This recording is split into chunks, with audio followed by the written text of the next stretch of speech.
వందనములు. ఈరోజు మరో దేవుని వాక్యంతో మీ ముందుకు వస్తున్న మీ సత్యోత్తమును. యెషయా గ్రంథము 66వ అధ్యాయము 1-4వ వచనం వరకు.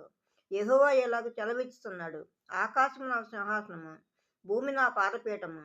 మీరు నా నిమిత్తము కట్టనుద్దేశించిన ఇల్లు ఏపాటిది? నాకు విశ్రమ స్థానముగా మీరు కట్టనుద్దేశించినది ఏపాటిది? అవన్నీ నా హస్తకృత్యములు. అవి నా వలన కలిగినవని యెహోవా సెలవిచ్చుచున్నాడు. ఎవడు దీనుడై నలిగిన హృదయము గలవాడై నా మాట విని వణుకుచుండునో వానినే నేను దృష్టించుకొనుచున్నాను. ఎద్దును వధించువాడు నరుని చంపువాని వంటివాడే. గొర్రెపిల్లను బలిగా అర్పించువాడు కుక్కమెడను విరుసు వంటి వాని వంటివాడే. నైవేద్యం చేయవాడు పంది రక్తం అర్పించువాని వంటివాడే. ధూపము వేయవాడు బొమ్మను స్తుతించువాని వంటివాడే. వారు తమకు ఇష్టమైనట్లుగా త్రోవలను ఏర్పరచుకునిరి. వారి అసహ్యమైన పనులు తమకే ఇష్టముగా ఉన్నవి.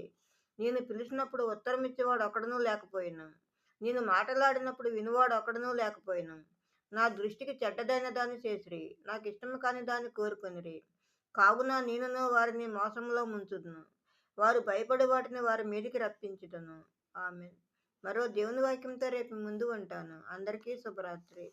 మన ప్రభువును ప్రియరక్షకుడైన యేసుక్రీస్తు కృప, కాపుదల, రక్షణ, ఆశీర్వాదము మన అందరికీ ఇప్పుడు ఎప్పుడు సదాకాలము తోడై ఉండును గాక. ఆమేన్. ఆమేన్.